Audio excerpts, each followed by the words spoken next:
Take advantage of the Boxing King Media discount at BYD Sheffield.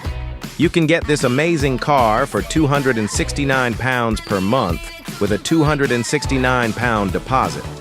Details in the description.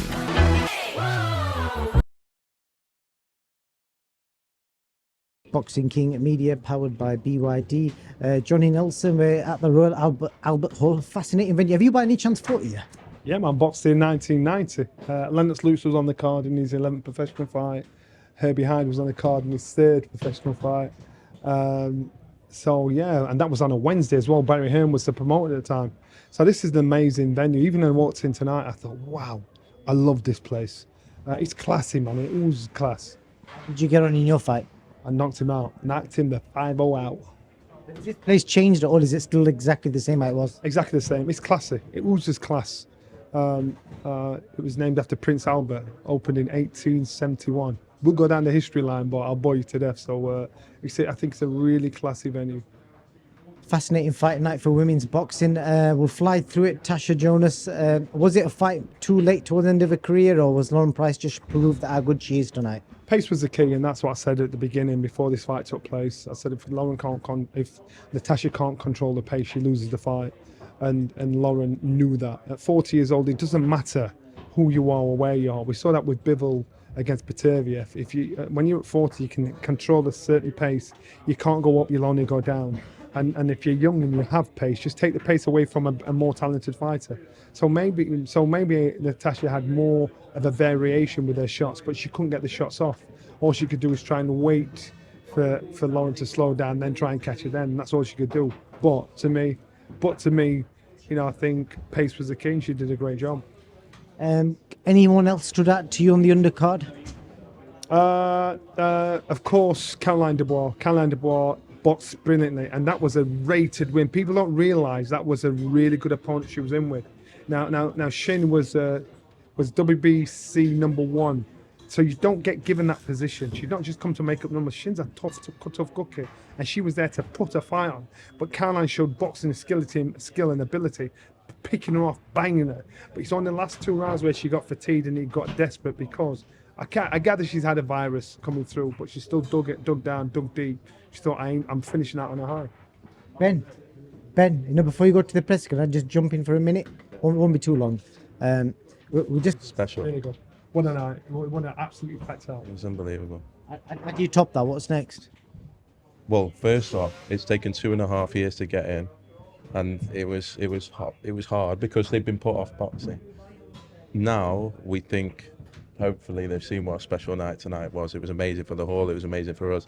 Hopefully we can bring it back. I'd like to have an annual event here. I think it was unbelievable tonight. If you can get that here, to me, this is a classy venue. This is class at this venue. Do you think Natasha will walk away now? Look, Joe's been asking that question for a while of her. I don't want to speak on behalf of a fighter, but she's achieved everything. I remember when we signed her, she hadn't won a world title. That was her 7th consecutive world title fight tonight. To be doing that at 40 years old is special. What I would say is, I have definitely never worked with someone that's done as much for the sport as Natasha Jonas. It's incredible. If you think about from being the first GB fighter to fight in the Olympics to headlining Royal Albert Hall 13 years later, having won everything. Royal Albert Hall, 5,271 people packed out. Unbelievable. You couldn't get a ticket. Yeah. And then you look at Lauren Price in the 9th professional fight, doing that, and she beat her on the basics. She's scary though. Yeah, Lauren. so that's scary. Lauren. So she's still a baby, doing that as a baby. Lauren's going to do that too. She's going to do that to a lot of fighters. Michaela White won't go there. She is. She will. Yeah. She will. We want to see the best back that gets the best. See it. And Michaela will want to unify, knowing Michaela. She believes in herself. She wants the big nights. That's going to be the biggest fight. Myself and Lauren are going to be over in Vegas on March the 29th for another unbelievable fight. The first one was unbelievable. We've got to see that fight. We've got to see the winner of that against Lauren. I've just got 2 quick questions for you, Ben, before you go. If you can give me 2 short answers. One, your reaction to the TKO Dana White thing. They're going to crush everyone, that is what they're saying. That includes you. So what would you say to that? I think, to be honest, I genuinely think it's exciting. You've got so many things starting in boxing at the moment, and so much investment going into boxing, from the WBC Grand Prix to the Riyadh season to the ring to now the boxing league. So many new things starting. Women's boxing is on a high.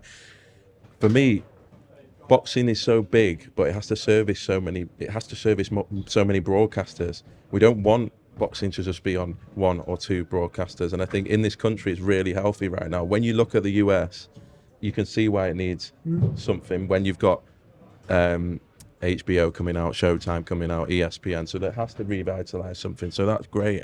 But I think the sport from where we're stood is so good right now. If you'd have told me 18 months ago that we'd be able to make all these fights with Queensberry, all these fights with Matchroom, I wouldn't have believed it. It can only be going in the right place. And yeah, I think it's exciting when more money's coming to the sport. The thing for a promoter, when you worry, is when broadcasters and people putting money into the sport don't want to come into boxing. Last question for you. What have you said to Carl Frampton? Because he's named his 3 most hated people in boxing on Carl FROCH's channel, and he's put you at number 3 behind the 2 McGuigans. Who were the two? Who were the number one? Barry and Shane were 2 and 1. But he had you as he said the 3rd biggest knobhead in boxing. What have you said to him? Frampton. I don't think I've ever spoken to Carl Frampton, but maybe it's my association with the McGuigans, who I do get on with and I work very well with, and I think they're a fantastic family, to be honest, and great trainers. Right. On that note, thank you, Ben. Thank you. Cheers, mate. Damn, I didn't hear that one. Yeah, he to be fair, only just came out whilst his show was on, so I was listening to it whilst the boxing was on. So yeah, he named his top 3 biggest knobheads in boxing, and he said 2. I think 2 he said was. I think he had Barry as number 1, Shane as 2, and then he said Ben Shalom as 3. You know what? That's and there's some personal aguana there. So I'd like to get some more meat on the bones there. So I'll investigate that when I leave here. Just your quick reaction to this Turkey Dana White takeover business. They're going to come in and crush everyone. That's the tagline. You know what? I'm talking as an ex-fighter, not as a broadcaster, not as anything like that. I'm talking as an ex-fighter. And as long as it benefits the fighters, as long as the fighters are getting paid, as long as the fighters are retiring from our sport with a house, with a pension, and they're taken care of, that's what's important to me. So all of this other stuff, yeah, I'm not smart enough for that. But what they're doing, if it benefits the fighters, good. You know, if it stops people from skimming off the top, good. If it puts fighters in the driving seat, good. And so Turkey's dream, you know, he makes that into reality. He's only doing what benefits us as fighters. And I've got to get your reaction to the first baby born to 2 IBF world champions. Ebony Bridges put it on her Instagram today. You're looking at me like you were shocked. But she put a picture of herself and Kel. They had a baby boy. Ezra, your reaction to that? I don't think there's ever been a baby born to 2 world champions that I know of anyway. That's interesting. And you know what? At the end of the day, there's a child involved. There's 2 parents that have brought a child into this world. As long as that child is healthy, taken care of and loved, then all you can do is respect that. You don't know what the dream is or the destiny is for that child. I think everybody's putting bets on like guaranteed world champion. Oh yeah, well, I spoke to Ebony and she said this child is definitely going to be world champion. All I did was play boxing, play boxing videos and everything on social. All they could hear was boxing. So as far as she's concerned, his destiny's already set. Johnny Nelson, thank you very much.